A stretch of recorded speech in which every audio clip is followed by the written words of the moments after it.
How do we, because it's part of the unfortunate reality, the stark reality we have to wake up to, politics in education. And yesterday, it was recommended that we should just take that out.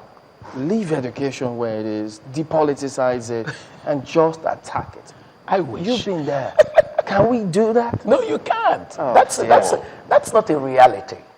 Hey, For gentlemen. No, of course it's not a reality. You can't simply say to government, forget about education, so that, no, what you would do is to put the mitigants, mitigants that would try to reduce the level of politicization.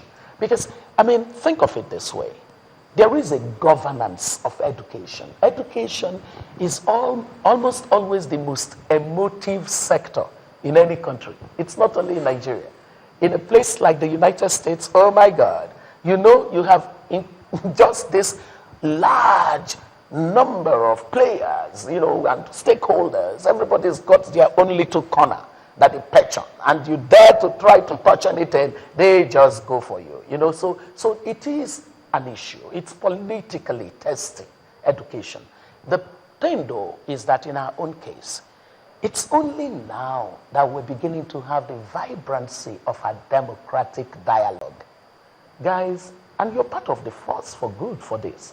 The fact that people wake up in the morning, they see you and Maupe and, assemble people, and you're discussing issues of policy, issues of governance. We really haven't had this kind of a trend, in the way we're having it now.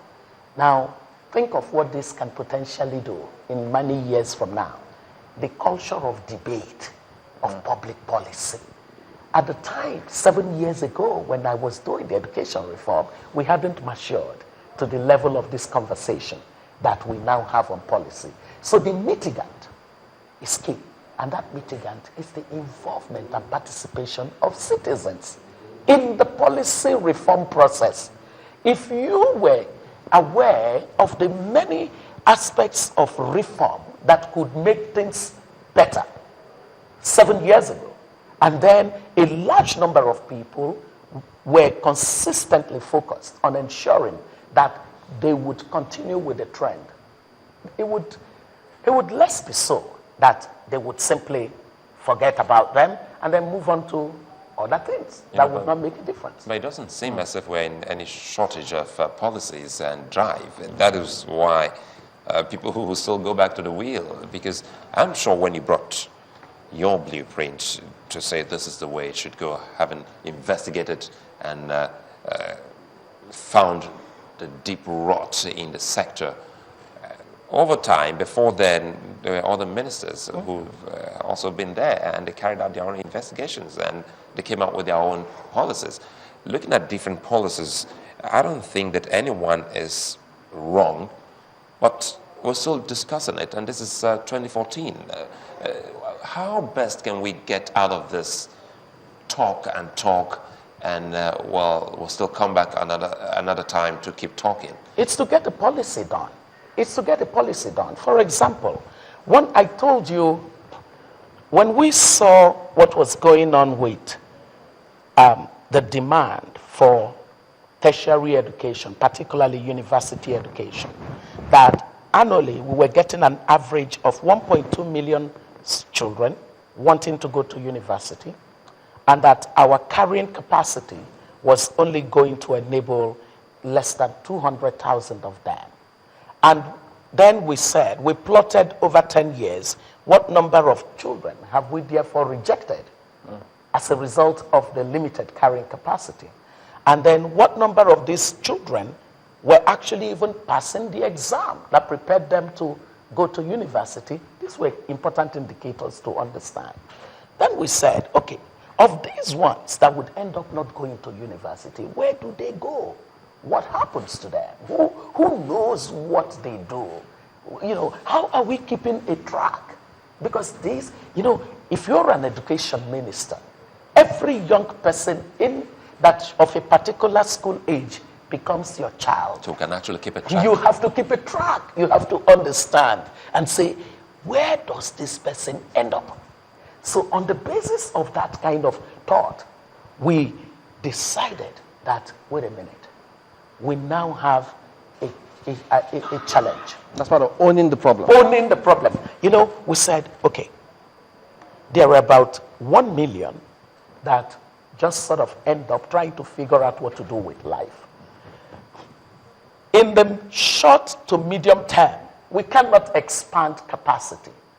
In expanding capacity, one thing that you have to be careful about is that when you expanded capacity without thinking of the factors that would keep quality, you would do what do you call it? A diminution of quality, because you're busy trying to expand capacity. You have a finite level of faculty that will give you quality teaching, and you go and expand capacity, you are endangering the system even further. So we said, let's figure out some way out of this.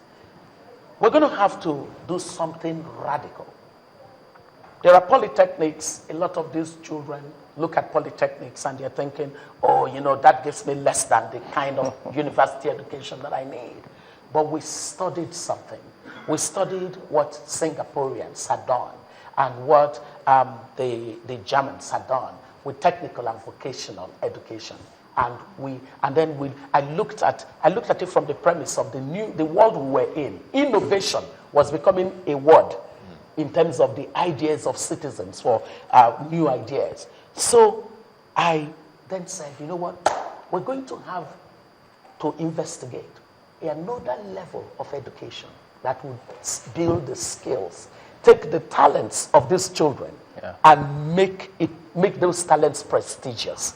That's how come we worked on what we call the vocational enterprise institutions and the innovation enterprise institutions. That ended up not just as something we thought about. It ended up changing the number of qualification certificates you can get in Nigeria. So we added to our level of certificates the National Diploma in Innovation that is awarded through the National National Board for Technical Education, MBTE in Kaduna. Now, that is purely schools. That's bodies like the Nigerian Society of Engineers. At that time, they said they wanted to set up a construction institute.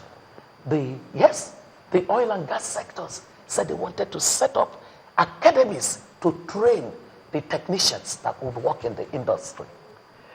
The people of the Bar Association even said, oh, we want to train legal clerks, you know, the lawyers, the draftsmen and all those kinds of people that support the lawyer's office. The Bankers Association wanted to establish an innovation enterprise institution. I don't know if you know this lady in Nollywood, Hilda Dokubo, and then what's her name, Joke Silva.